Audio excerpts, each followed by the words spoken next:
বিএনপির ভারপ্রাপ্ত চেয়ারম্যান জনাব তারেক রহমানের নির্দেশে আজকে দারুস সালাম থানা যুবদলের ইফতার ও দোয়া মাহফিল অনুষ্ঠান। আপনারা সকলে আমাদের দেশনেত্রী বেগম খালেদা জিয়ার জন্য দোয়া করবেন, আমাদের আগামী রাষ্ট্রনায়ক তারেক রহমানের জন্য দোয়া করবেন, শহীদ প্রেসিডেন্ট জিয়াউর রহমানকে আল্লাহ জান্নাতবাসী করুক, তার জন্য দোয়া করবেন।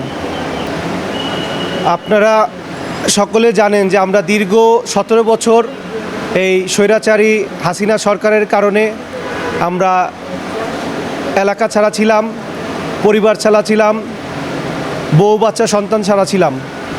গত 5 আগস্ট এই স্বৈরাচারী হাসিনা সরকারের পতনের পর আমরা এলাকায় আসতে পারি এবং এলাকার যারা মুরব্বী আছে, যারা আত্মীয়স্বজন আছে, এলাকার সাধারণ মানুষের সাথে আমরা দেশনায়ক তারেক রহমানের নির্দেশে আমরা একসাথে ইফতার করতে পারি। সেই ধারাবাহিকতায় আমরা আজকে একসাথে এলাকার মুরব্বী নিয়ে, এলাকার সাধারণ মানুষ নিয়ে আমরা আজকে 1000 লোকের ইফতারের আয়োজন করি এবং আমাদের যে পথচারী আছে, দুস্থ আছে, তাদেরকেও আমরা ইফতার সামগ্রী বিতরণ করি।